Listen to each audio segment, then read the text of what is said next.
Life, it has been said, is the thing that happens between two voids of birth and death. Whatever happens in between the two voids, we call it as life. But for many of us, we need to question in depth whether what is happening in between these voids, is it really a phenomenon of liveliness, or is it just another tribute to death, and a very bad one? Because a good tribute would have been showing life and aliveness, a spontaneity, a likeness towards creation, towards understanding, towards growth, maybe living like an alien who has come onto this planet and trying to explore. But the tribute that we are able to give to life is one of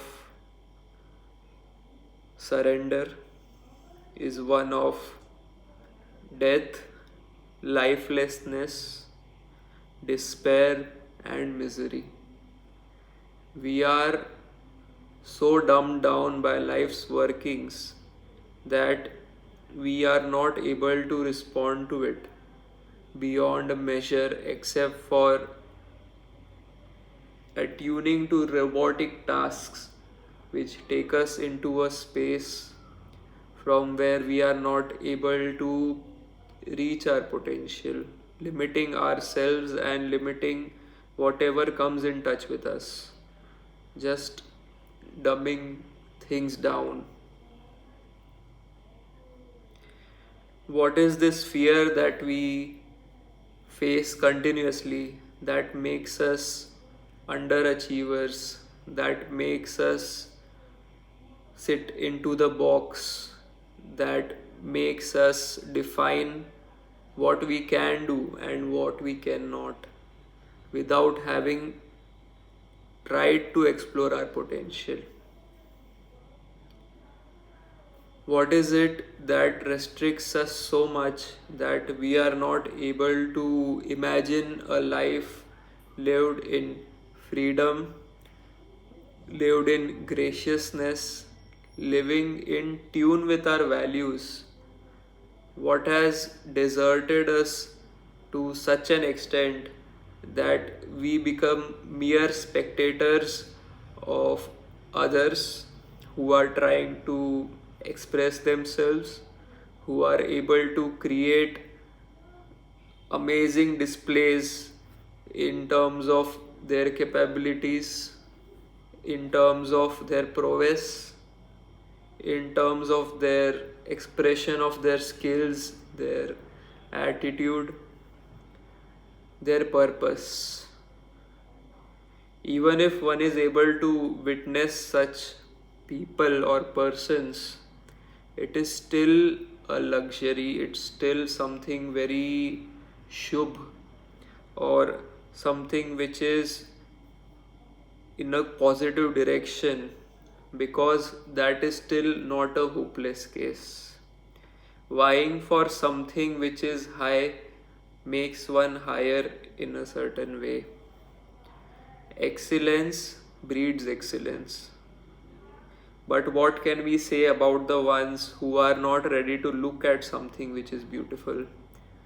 The people who have been dulled down, or they have just accepted the absence of anything beautiful worth being inspired by, or have projected their fears and their failures of the past as their reality of the present and as a damning consequence or a future. Their future they considered as dead, and having considered it in that way, they have no hope.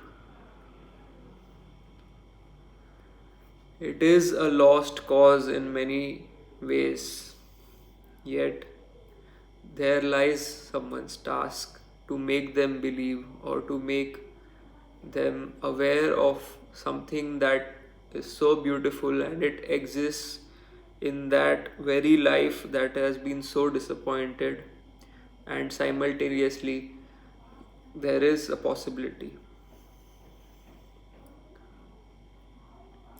Having said this, the great disdain that we face in our lives, where is it that we seem to be engrossed so much that we have forgotten the reality? Are we teaching delayed gratification? Or rather, this sounds to me more like a strategy of earning all your good deeds right now and then enjoying them. And this does not sound very different from the concept of heaven and hell. That you do everything right now as good without questioning it, and the good that we are asked to do is not something like it is not coming out of one's own understanding. Rather, it is a good that has been governed by society at large, by the parents, and the individual's responsibility or conscience that has been invigorated through questioning inquiry. There has been no room left for it. So, if you are doing something, considering it as a good deed without having your thought process gone through it, then it really isn't a good deed. Rather, it is as subconscious or as bad as any other deed because it is done in a state of sleepiness. There is a very interesting concept in spirituality, and it has been narrated in different ways, that there is no such thing as good or bad. It's only that there is awareness and a lack of it. If you do a certain deed in awareness, you are conscious about it, you have done a lot of inquiry, then something which seems as bad, usually considered as bad, could be an extremely conscious or a good choice. But the same thing, if you are doing it in a state of sleepiness, you are not aware of what you are doing, then it becomes a bad thing. In the eyes of spirituality or in the eyes of consciousness or whatever you can call it, it's just when you go into thinking in depth, because over here is the platform for thinking in depth, so you see that that is the case. If required, I could give an example that maybe the act is screaming at night, making a lot of noise. It is generally considered that when you do that, you are waking up the neighbors, you are doing something bad in the eyes of the society, and usually anyone would consider it as a bad act. But when you see that there's a fire in the neighborhood, there's nothing better than you can do, or there is a thief, you, the scream will be the most conscious and the best act that you can ever do in that case. So that goes there to explain it. And when we were talking about the deeds that we are doing in a state of spiraling, maybe in greed or maybe in expectation that I'll have a great future in the future, and right now I need to just close my eyes, turn the blinders on, just go ahead in a path which has been already run on by many people, and many people are suggesting me to do it, so let me do it. I'll reap the rewards later, even though you have a question right now regarding the viability of this path or the general nature of it. You see that it's not going in with your values, and still you choose to do it because of the pressure or because of the past record of having run on it, people having run on it, not you. Then you are doing a mistake, and the mistake is you are running on a preordained path, but it's not coming out of your questioning or an inquiry. So that's how we have been living. Man, he earns on all his life, and he spends it on certain societal sanctions, like maybe for the daughter's marriage or the son's marriage, and you do a big hula bulu and invite so many people over.